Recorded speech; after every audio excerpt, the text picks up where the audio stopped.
신약성경 마태복음 1장입니다. 신약성경 마태복음 1장 18절에서 25절까지입니다. 교독합니다. 예수 그리스도의 나심은 이러하니라. 그의 어머니 마리아가 요셉과 약혼하고 동거하기 전에 성령으로 잉태한 것이 나타났더니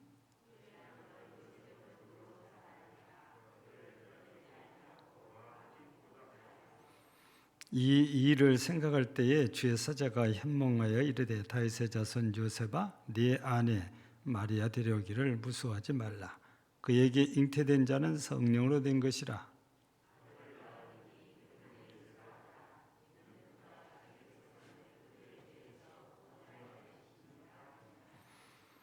이 모든 일이 된 것은 주께서 선지자로 하신 말씀을 이루려 하심이니 이르시되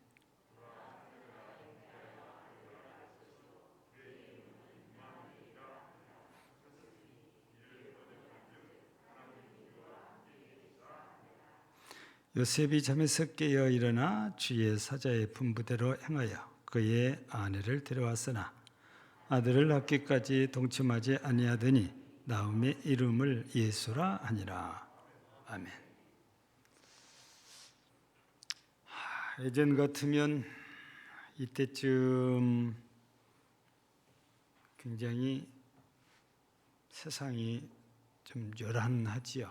성탄절이 가까우면 쇼핑몰부터서 성탄 캐롤이 흘러나오면서 세상이 크리스마스 분위기로 바뀌어지고 사람들도 덩달아서 동료가 되어지고 또 수많은 성탄용품들이 가게마다 이렇게 진열되어지고 교회에서는 성탄 이브 준비하느라 굉장히 바쁜 때가 이때쯤이었지요. 근데 코로나가 오면서부터 모임이 많이 축소되고 하다 보니까 이제 성탄절이 들어와도 성탄절 같지 않는 분위기지요. 여기에다가 이제는 크리스마스라는 용어보다 홀리인데이라는 용어로 바꾸어 써야 된다는 주장들이 나와가지고 이제 미국에서도 크리스마스라는 용어보다 홀리인데이로 많이 쓰지요. 우리나라도 아직까지는 두 가지로 표기가 됩니다. 크리스마스라고 하는 데도 있고 아예 카드에 홀리인데이라고 인쇄돼서 나오는 카드도 있고 두 가지로 이렇게 사용이 되는데 아마 가다가 보면 하나로 통일되지 않을까 이런 생각이 들지요. 근데 우리 그리스도인들은 세상이 무슨 용어를 쓰든 세상이 요란하든 조용하든 여기에 상관없이 우리는 이 그리스도의 오심을 기념하는 이 성탄절을 부활절과 함께 대단히 귀한 절기로 지키고 있지요. 이제 예수님께서 부활하셔서 승천하시면서 다시 오심하고 가셨는데 아직 다시 안 오셨기 때문에 초림하셨던 그걸 기념하는 이 성탄절이 우리에게 큰 의미가 부여되어 있지요. 이것이 우리나라만 그런 것이 아니고 전 세계가 다 그렇지요. 그래서 지금은 우리나라가 유독 기독교에 대해서 반발심이 많아가지고 성탄절도 안 쉬지요. 성탄절이 주중에 있으면 안 쉬고 학생들이 학교를 갑니다. 예전에는 전부 다 쉬는 날이었잖아요. 근데 지금은 달라진 것 같아요. 근데 금년에는 주일이라고 겸해가지고 애들이 학교를 가는 일은 없어서 다행이라고 이렇게 생각을 하죠. 또 어제입니까 그제입니까 여당의 책임자께서 석탄일과 함께 크리스마스도 대체 공휴일로 해야 된다 해서 아마 이게 그대로 되어지지 않을까 싶어요. 왜냐하면 정부에서 모두가 그렇게 하기를 공감하고 있다는 것입니다. 불교에서도 반대를 안 할 것이고 기독교에서도 반대를 안 할 것이고, 그래서 앞으로 이 금년처럼 겹치면 하루를 더 쉬는 이런 일이 조만간 생기지 않을까 이런 생각이 듭니다. 그렇게 되면 우리 대한민국은 365일 중에 쉬는 날이 지금까지 65일 정도 되거든요. 그러면 이제 그 이상 300날을 일을 하고 살아야 되는데 이제 300날도 일을 채 못하고 1년을 이렇게 살게 되죠. 예. 우리가 이 1년 52주니까 52일은 주일이라고 해서 당연히 쉬고 있고, 여기에 추석 연휴가 끼어 있고 설 연휴가 끼어 있고 또 강복절이 또 끼어 있고 빨간 글씨가 우리나라에 개천절도 또 끼어져 있고 몇 가지 이렇게 끼어 있잖아요. 그래서 이런 것들이 이제 합해지다 보면 60일이 넘는데 대체 공휴일을 쓰다 보니까 약 65일 정도 됐단 말이에요. 그러면 이제 이게 만약에 성탄절과 석탄일이 대체 공휴일로 된다면은 날짜가 이제 더 많이 쉬는데, 직장인들 중에 공직에 있는 분들이나 대기업에 다닌 분들은 환영을 하는데 영세업체에 다닌 분들은 대체 공휴일의 혜택을 누리지 못한다고 이렇게 전해지고 있죠. 그래서 좀 아쉬운 그런 부분들이 있기는 합니다. 우리 오늘 성탄절을 앞두고 함께 나누고 싶은 말씀은, 우리가 그렇게 예수님이 오신 걸 좋아하고 그래서 축하하는데 도대체 왜 예수님이 오신 것이 그렇게 우리한테 큰 은혜고 큰 복인가? 도대체 예수님은 어떤 분이신가? 오늘은 이 말씀을 함께 잠깐 짧은 시간에 나누면서 은혜를 받고자 하는 것입니다. 먼저 오늘 본문에 소개되는 말씀에 따르면 예수님이 누구신가 했을 때 첫 번째 답은 20절에서 찾아볼 수 있죠. 아들을 낳으리니 이름을 예수라 하라. 이는 그가 자기 백성을 그들의 죄에서 구원할 자이심이라 하니라 그랬습니다. 여기서 예수라는 그런 이름은 구약 히브리어로는 여호수아라는 이름을 헬라식으로 바꾸어서 표기한 게 예수라고 표기를 이렇게 했다고 그래요. 그러니까 호산나, 호세야, 여호수아 이거 다 비슷한 의미를 가지고 있죠. 그 비슷한 의미가 뭡니까? 여호와는 구원이시다. 이게 여호수아, 호세야 다 같은 의미거든요. 호산나도 역시 같은 의미를 가지고 있죠. 그런데 예수라는 이름이 바로 이 구약의 히브리어를 헬라어로 바꾸어서 표기할 때에 예수라고 표현했다면 같은 뜻이라는 거잖아요. 그런데 오늘 21절에서는 풀어서 설명할 때에 뭐라고 풀었냐면은 이는 그가 자기 백성을 그들의 죄에서 구원할 자 이렇게 표현했단 말이에요. 여기서 우리 쉽게 말하면 구원할 자니까 구원자지요. 이스라엘 백성들은 구약적인 그런 배경을 갖고 있는 민족이어서 그런지 구원자도 구약적인 의미에서 생각을 하고 받아들여서 그렇게 기대를 하는 거예요. 예를 들면 하나님 여호와께서 이스라엘 백성들을 애굽에서 구할 때 죄에서 구원한다는 그거보다 현실적으로 애굽의 폭정으로부터, 애굽에서의 고통으로부터, 압제로부터서 구원해 주셨잖아요. 그 이스라엘 백성들은 구원자가 오시면 바로 그때 당시는 로마가 그렇게 애굽이 이스라엘 백성들을 괴롭힌 것처럼 로마가 이스라엘을 압제하고 있었잖아요. 식민지로 삼고. 그러니까 로마를 무너뜨리고 로마로부터서 구원할 자를 메시아로 기다린 거예요. 또 우리가 이 출애굽이 아니더라도 사사기서를 보면 사사들이 고난당할 때에 어느 민족으로부터서 구해 주십니다. 이게 사사들이잖아요. 그러다 보니까 이스라엘 백성들은 이런 구약적인 배경이 있어서 그런지 메시아 하면 구원자를 이렇게 정치적이거나 군사적이거나 이런 메시아를 기대를 하고 살았어요. 그래서 우리 예수님이 오시기 전에도 예수님이 오신 후에도 이런 메시아를 기대하고 있었기 때문에 예수님이 오셔서 자기들이 기대한 대로 일을 안 하니까 저분은 우리가 기대한 메시아가 아니야 하는 거예요.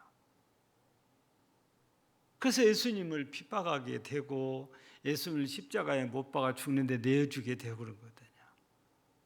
근데 오늘 말씀을 보면 이 구원자이신 예수님은 그렇게 정치적인 메시아로 이 땅에 오셔서 로마로부터 구원해 주신 것이 아니고 분명히 되어 있죠. 자기 백성들 그들을 뭐에서요? 죄에서 구원할 자라고 했어요. 하나님께서 약속하신 메시아는 군사적이거나 정치적인 것이 아니고 죄에서 구원할 메시아다 그 말입니다. 여러분 어떨 때 우리도 이스라엘 백성들과 비슷한 생각을 할 때도 있고 할 수도 있어요. 우리를 이 가난에서 구해 주시면 좋겠다는 거예요. 직접적으로 같지는 않아도 비슷한 거죠. 여러분 내가 몸이 너무너무 아프고 괴로우면 이 병에서 나를 구원해 줄 자는 직접적으로 우리 주님은 이 땅에 메시아로 구주로 오셨는데 죄에서 구원할 자로 오신 것이 가장 성경에서는 명확하게 명시해 놓고 있어요. 그런데 우리는 그 사실, 죄에서 구원하실 이 구원자라는 사실을 믿을 뿐만 아니라 우리 예수님께서 오셔서 3년 반 동안 하신 일 가운데 수많은 병자들을 고치시고 병마에서 구원해 주십니다. 사망에서도 구원해 주시기도 하시잖아요. 그래서 우리는 믿어요. 예수님은 우리 구주는 우리를 죄에서도 구원하시지만 우리를 병마에서도 구원하실 그런 분이라는 거예요. 실제적으로 그렇게 하셨으니까.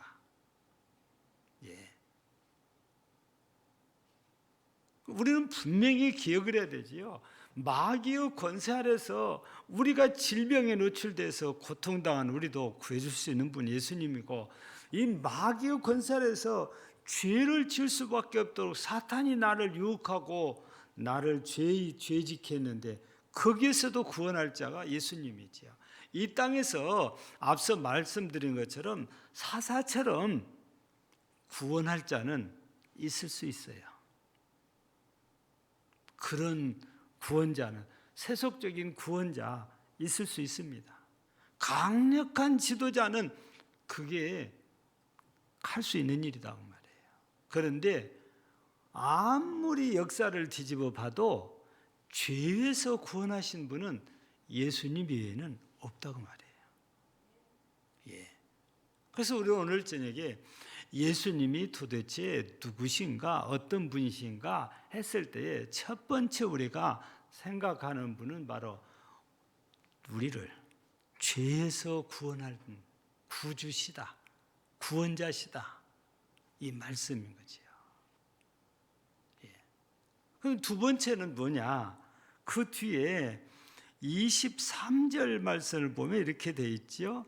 보라, 처녀가 잉태하여 아들을 낳을 것이요 그 이름은 임마누엘이라 하리라 하셨으니, 이를 번역한즉 하나님이 우리와 함께 계시다 함이라. 두 번째, 우리 예수님은 임마누엘인데 번역해 놓은 대로가 받아들이면 우리와 함께 하시는 분이라는 거지요. 여러분, 본래 하나님 여호와는 너무너무 거룩하시고 깨끗하셔서 죄인된 우리와 절대 함께 할 수가 없어요. 그래서 구약 시대를 보면은 선지자들을 세워서 말씀을 우리한테 전달하잖아요. 모세를 세웠을 때도 하나님께서 한때 백성들에게 직접 말씀을 하시려고 하나님의 산으로 다 불러 모은 적이 있잖아요. 그리고 가드라인을 쳐놓고 이 이상은 아무도 올라오지 마라. 올라오면 죽는다 그랬어요. 그리고 하나님께서 말씀하시는데 그 말씀이 무슨 말씀인지 도무지 알아들을 수도 깨달을 수도 없는데 느낌이 들리는 소리가 천둥과 번개, 뇌송치는 소리예요. 그러니까 무섭고 두렵고 난리가 난 거예요. 그래서 백성들이 뭐라고 합니까? 주여, 우리에게 직접 말씀하지 마옵시고 모세를 통해서 말씀을 주시면 우리가 듣겠나이다. 그래요. 여러분, 이런 걸 보면 인간이 절대 하나님과 함께 한다는 것은 어려운 일이라고 말이에요.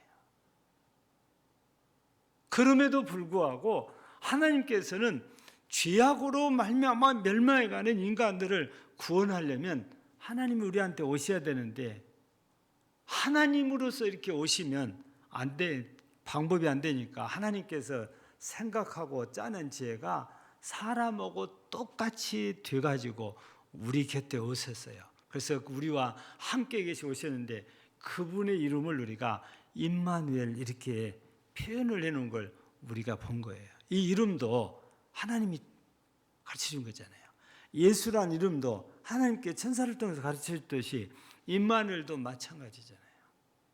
이미 선자를 통해서 말하자면 이사 선자를 통해서 예언을 통하여 우리에게 미리 다 알려주신 거지요. 그래서 하나님께서는 어떻게 하면 사람과 함께하면서 사람을 죄에서 구원받는 데 도와줄 수 있을까?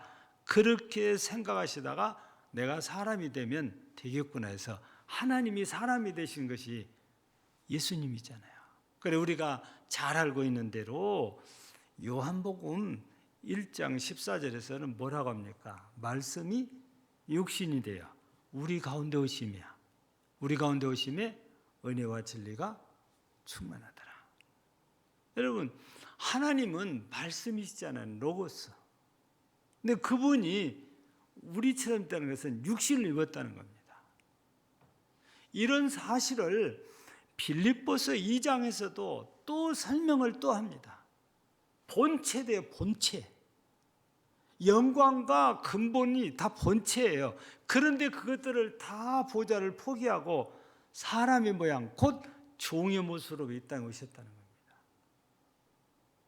그렇지 않으면 우리와 함께 할 수 없기 때문에. 이렇게 하나님께서는 우리와 함께하기 위해서 육체가 되신 거예요, 스스로. 그래서 육체인 우리와 함께 하시면서 우리를 죄악 가운데서 구원받도록 도와주신 거지요. 사람은요, 어떤 사람과 함께 있느냐가 참 중요합니다. 내가 거지들 틈에 있으면 거지 대접을 받고 거지처럼 돼요.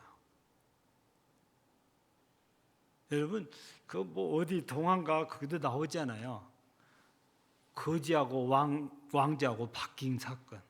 너무너무 닮았어요. 왕궁에 살던 왕자가 너무너무 답답해서 나와가지고 보니까 너무 자유롭거든요. 그래서 너 나하고 옷 바꿔 입자 해서 바꿔 입었는데 나중에 왕궁에서 찾다 보니까 거지가 왕복 왕자 옷을 입고 있으니까 이를 데리고 가서 왕자라고 했잖아요. 여러분, 우리가 누군가와 함께 했을 때에 그 사람하고 같이 봐줘. 세상에서는 내가 대통령과 같이 있으면 세상에서는 나를 대통령과 아주 가까운 사람으로 보고 함부로 안 해요. 그래서 나쁜 사람들이 이용하잖아요. 내가 대통령의 삼촌이다, 작은아버지다, 이렇게 하면서 사기치고 등쳐먹고 이런 일들이 종종 생기잖아요. 기독교에서는 유명한 목사님 이름을 팔아가면서 돈 달라고 그러잖아요. 그러면 그분 얼마나 창피한 일이에요. 그분의 친척이라고 하면서 구걸을 하고 돌아다니는 걸 그분한테 뭐가 득이 되죠? 욕먹게 되잖아요. 자기 친척 이렇게 하는데 자기는 그렇게 호화롭게 살면서 도와주지 않으면 다 욕하지요. 그런데 우리는 대통령도 아니고 국회의원도 아니고 장관도 아니고 전능자이신 하나님과 함께 할 수 있는 사람이 그리스도인들이에요. 하나님이 우리와 함께 하시려고 이 땅에 오셨는데 그 이름을 임마누엘이라 불렀다고 말이죠. 우리는 시편 23편 4절을 잘 압니다. 내가 사망의 음침한 골짜기를 다닐지라도 해를 두려워하지 않을 것은 주께서 나와 함께 하심이라 그래요. 다윗이 죽음의 골짜기를 가요. 이거 죽을 수도 있다 그 말이에요. 그만큼 무섭고 두렵고 위험한 것이에요. 그런데도 하나도 두려워하지 않아요. 왜? 하나님이 지금 나와 함께 하신다는 확신 때문에 그래요. 하나님이 함께 하시면 아무도 해치지 못해요. 그래서 바울 사도를 통해서 로마서에도 하나님이 우리를 위하시면 누가 우리를 정죄하리요?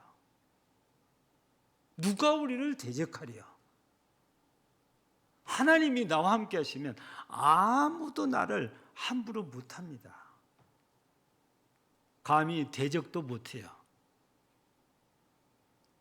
죄를 지어도 정죄하지도 못합니다. 우리가 살고 있는 세상에서도 지금은 많이 달라졌지만 저희가 어렸을 때만 해도 국회의원의 아들이 나쁜 짓을 해도 경찰에서 잡아가지를 못했어요. 그만큼 국회의원의 힘이 대단했어요. 세상에서도 그래요. 지금은 그랬다면 큰일 났죠. 지금은 소용없어요. 국회의원 아들도 소용없어요. 다 잡아갑니다. 근데 우리는 하나님이 함께 하시는, 내가 하나님과 함께하고 사는 사람이에요. 얼마나 그리스도인들이 대단한지 몰라요. 근데 그걸 잘 몰라요. 성경은 우리가 엄청난 사람들이라는 걸 그렇게 설명하는데 우리는 그렇게 생각 안 해요. 왜 뭘 의미합니까? 안 믿는다고 말이에요. 하나님이 나와 함께한 것을 못 믿어요.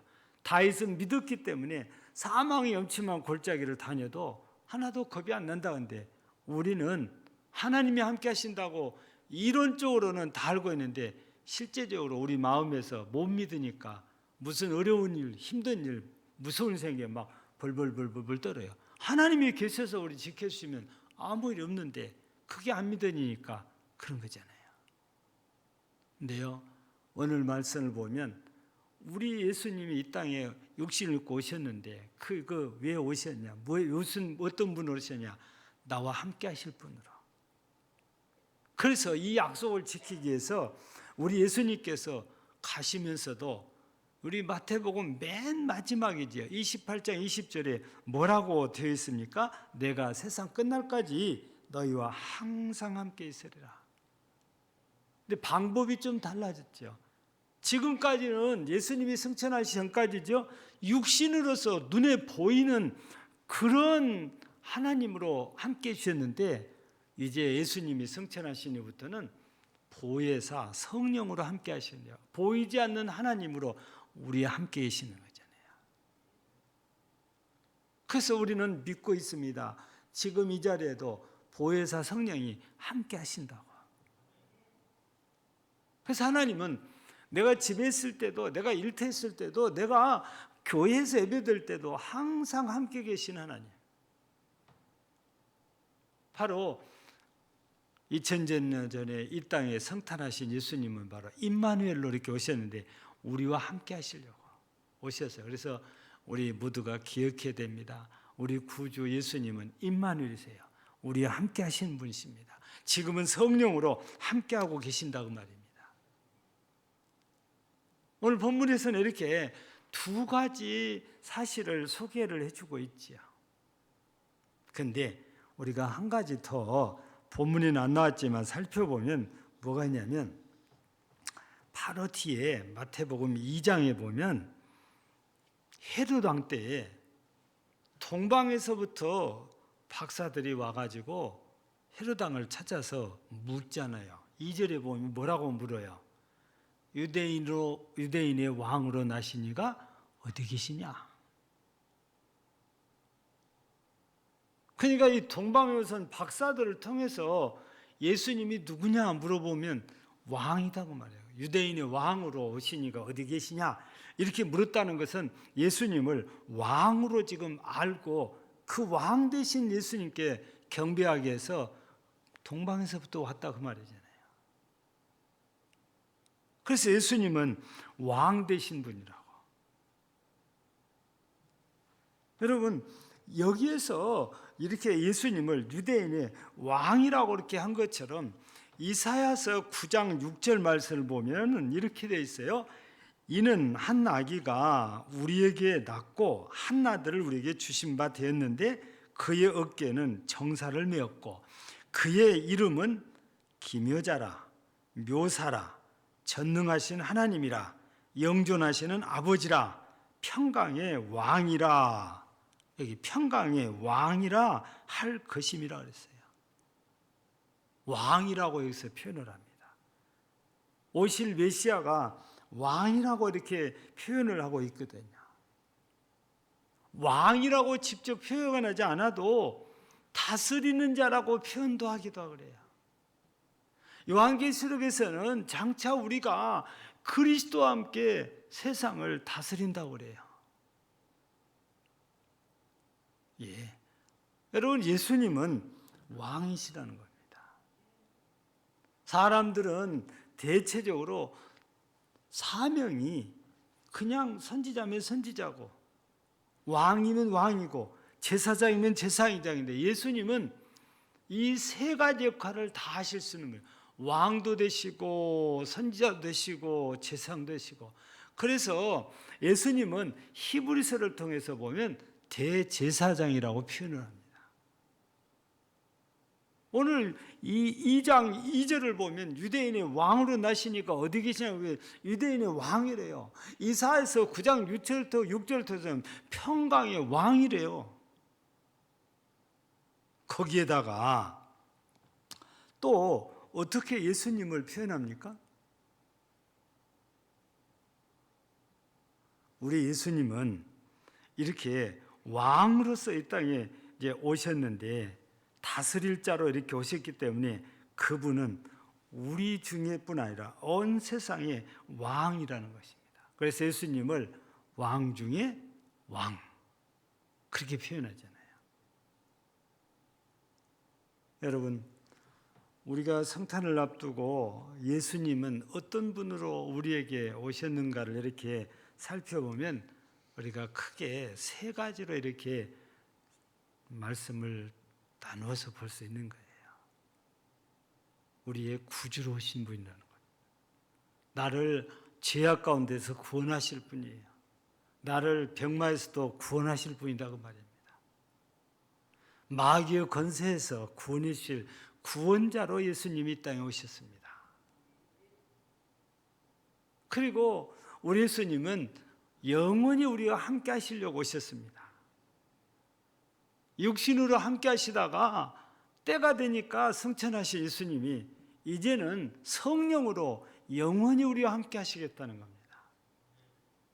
그래서 지금도 앞으로도 함께 하십니다.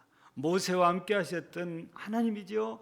요셉과 함께 했던 하나님이지요. 다윗과 함께 하셨던 하나님이지요. 많은 믿음의 선지자들과 함께 하셨던 하나님인데 지금 우리 하나님께서는 성령으로 우리와 함께 하시겠다고 약속을 해주신 분이에요.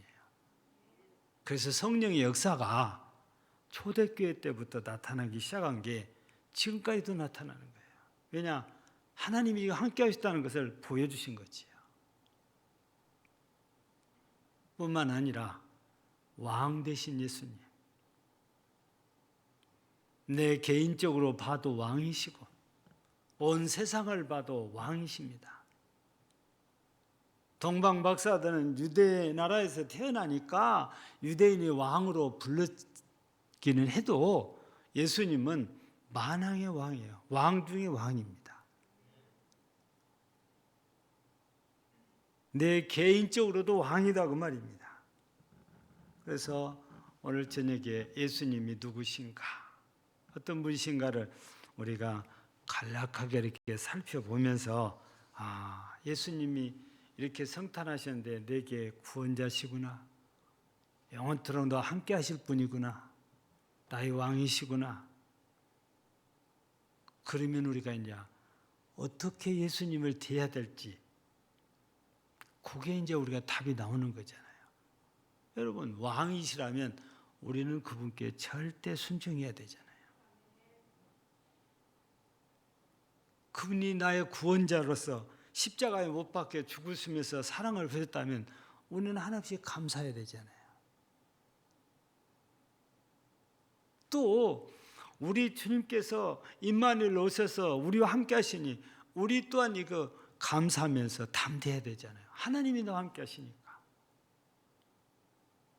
그래서 세상이 뭐라고 하든, 세상이 어떻게 하든 상관없이 왕이시고 구원자이시고 함께 하신 이 주님 때문에 여러분 모두는 정말 감사하며 살고 담대하게 살고 오직 말씀에 순종하면서 살아서 하나님 앞에 영광이요 하나님께 기쁨을 드리며 여러분은 하나님의 은혜와 복을 받는 모든 성도들이 되어지기를 주의 이름으로 축복합니다.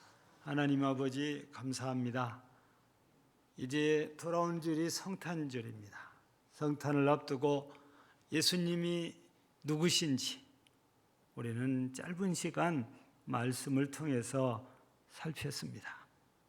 예수님은 나의 왕으로 오셨고, 예수님 나의 구주로 오셨고, 예수님은 나와 함께 하시는 임마누엘로 오셨다고 하셨습니다. 우리 모두 왕 되신 주님께 순종하고 구원자이신 주님께 감사하고 함께 하신 그 주님으로 말미암아 강하고 담대히 말씀을 직행하여 하나님께서 여호수아에게 약속하신 것처럼 어디를 가든지 무엇을 하든지 형통한 인생이 되게 하옵소서. 예수님 이름으로 기도하옵나이다. 아멘.